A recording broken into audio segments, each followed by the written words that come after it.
وعلیکم السلام ورحمۃ اللہ وبرکاتہ۔ آپ نے پوچھا کہ ہم یہ رمضان کیسے گزاریں، تو مختصر بات یہ ہے کہ رمضان کے دو حصے ہیں، ایک دن اور ایک رات۔ تو دن کے متعلق یہ یاد رکھیے کہ دن کو ہم جاگتے ہیں، چلتے پھرتے ہیں، تو حدیث شریف میں آیا کہ جو گناہ نہیں چھوڑتا پھر وہ روزہ رکھ رہا ہے، تو پھر اللہ کو اس کے بھوکے یا پیاسے رہنے کی کوئی ضرورت نہیں ہے۔ اللہ تعالیٰ تو یہ دیکھنا چاہتے ہیں کہ فرما برداری کتنی کرتا ہے، کیا اس کے پیٹ نے روزہ رکھا ہے، اس کے سارے جسم نے روزہ رکھا ہے۔ تو یاد رکھیے ہم نے سارے جسم کا روزہ رکھنا ہے۔ آپ تہیہ کیجئے، پہلی بات کہ میں نظر کی 100% حفاظت کروں گا۔ اگر کوئی غیر محرم کی آڈیو ویڈیو تصویر میرے سامنے آ جائے یا کچھ بھی آ جائے یا سامنے آ جائے یا برقع والی خاتون بھی کیوں نہ ہو، میں اس تک نگاہ نہیں دوڑاؤں گا۔ یہ صاف قرآن پاک کے اندر ہے کہ قل للمؤمنین یغضوا من ابصارہم، کہ اے مومنوں تم جو ہے اپنی نگاہوں کو نیچے رکھو، اور اسی طرح مومنات کے لیے الگ حکم ہے، اے مومنہ عورتوں تم بھی اپنی نگاہوں کی حفاظت کرو، انہیں نیچے رکھو، حتیٰ کہ عالم کی تقریر بھی تم ویڈیو کی نہیں سن سکتی۔ بس تو یہ رمضان میں پریکٹس کرنی ہے، اور غیر رمضان میں 11 مہینوں میں انشاءاللہ اللہ تعالی ہماری نظروں کو پاک بنا دیں گے۔ اور یاد رکھیے پیارے دوستوں، اس وقت 99% جو گناہ کا نمبر دیا جا رہا ہے نا کہ سب سے فرسٹ میں جا رہا ہے 99%، وہ بہت بڑا گناہ یہی ہے کہ بد نظری ہو رہی ہے۔ اب اگر میں اس کو لمبا چھیڑوں تو ہم میں سے کوئی نہیں بچے گا۔ یاد رکھنے تقریباً سنا گیا ہے کہ 45% علماء بھی ایسے ہیں جن کے گھروں میں شرعی پردہ نہیں ہے، تو عوام پتہ نہیں کیا کرے گی۔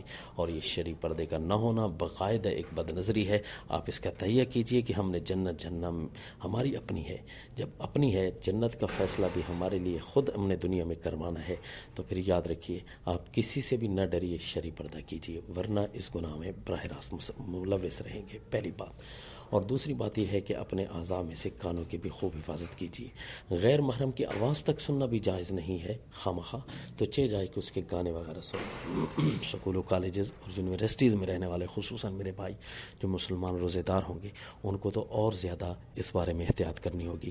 میں یوں کہہ لوں کہ مخلوط نظام ایک زنا کا نظام ہے، نعوذ باللہ، کہ جس کے اندر ماں بہن بیٹیوں کے نگاہوں کو یا ان کے جسموں کو دیکھا جاتا ہے، اور ان کی نگاہیں بھی محفوظ نہیں ہوتی۔ خدا کے لیے اپنے آپ کو ایسی جہنم سے نکالیے، یا کم از کم احتیاط کیجیے، پہلی بات۔ اور اس کے بعد دن کو آپ چلتے پھرتے چند اذکار کیجیے۔ ایک حدیث شریف کے مطابق ہر نماز کے بعد 10 دفعہ سبحان اللہ، 10 دفعہ الحمدللہ، 10 دفعہ اللہ اکبر کی عادت ڈالی، اور رات کو سوتے ہوئے 33 دفعہ سبحان اللہ، 33 دفعہ الحمدللہ، 34 بار اللہ اکبر۔ یہ دو کام جو کرے گا نا، حدیث شریف صحیح میں آیا ہے کہ اس کا راستہ اللہ تعالیٰ جنت کے لیے آسان کر دیں گے۔ صحابہ نے پوچھا اللہ کے نبی کام تو تھوڑا ہے لیکن انعام اتنا بڑا ہے؟ تو آپ نے فرمایا ہاں، انعام اس لیے بڑا ہے کہ یہ کام تو آسان ہے لیکن عادت بنا لینا تھوڑا مشکل ہے۔ تو آپ تہیہ کیجئے انشاءاللہ اس رمضان میں ہم ان دو کاموں کی بھی عادت ڈالیں گے۔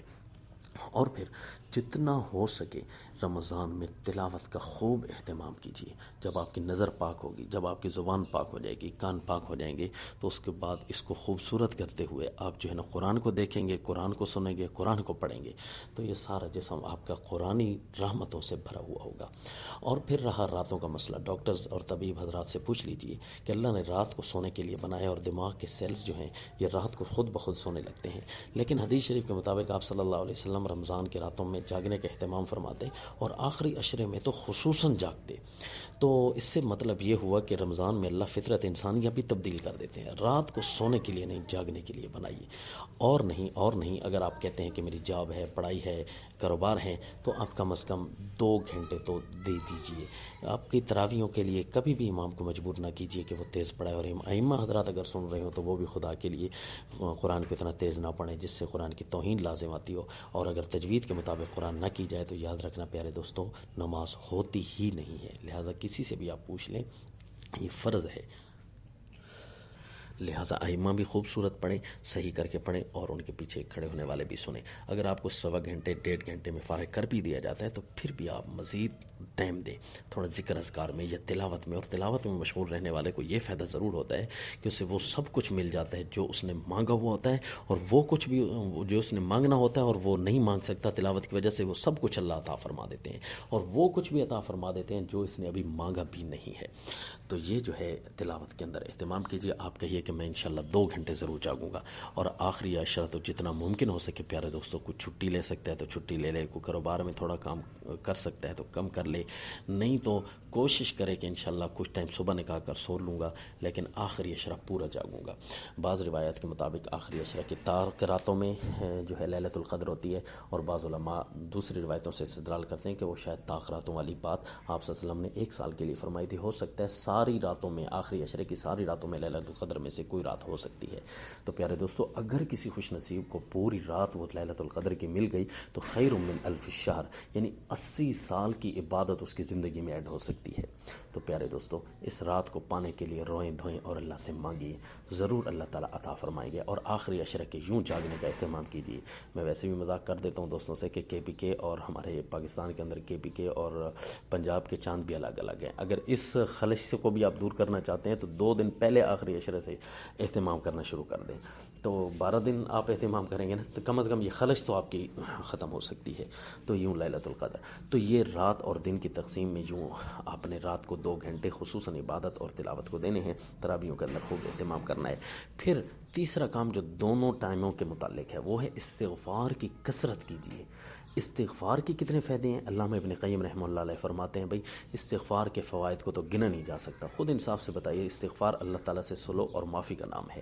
جب آپ کی صلح چل رہی ہوگی تو پر جو بھی مانگیں گے اللہ تعالیٰ عطا کر دیں گے نا، اللہ ناراض ہوں گے ہی نہیں۔ تو استغفار سے کاروبار میں برکت آتی ہے، زندگی میں برکت آتی ہے، پڑھائی میں برکت آتی ہے، مال و جان اولاد میں برکت آتی ہے۔ تو پیارے دوستو، استغفار کیجیے۔ استغفار کے 2 سیغے آپ کو بتاتا ہوں۔ قرآن پاک میں ایک چھوٹا سا لفظ ہے رب اغفر، یہ پڑھتے رہا کریں، رب اغفر۔ کوئی بڑھانا چاہے تو رب اغفر ورحم وانت خیر الراحمین، یوں پڑھ سکتا ہے، یہ قرآنی استغفار ہے۔ اور دوسرا سورۃ البقرہ کی آخری آیت میں لفظ آتے ہیں ربنا لا تؤاخذنا ان نسینا واخطانا، یہ ساری دعا یہ بھی قرآنی استغفار ہے۔ اور حدیث شریف کے اندر بھی ایک استغفار ہے جسے سید الاستغفار کہتے ہیں، جس کو ہم 5واں کلمہ بھی کہہ دیتے ہیں، اللہم انت ربی لا الہ الا انت خلقتنی۔ اگر کسی دوست کو یاد ہے تو فبہا، اگر یاد نہیں تو مجھے کال کر سکتا ہے، میسج کر سکتا ہے، میں اس کو لکھ کر بھی بھیج دیتا ہوں۔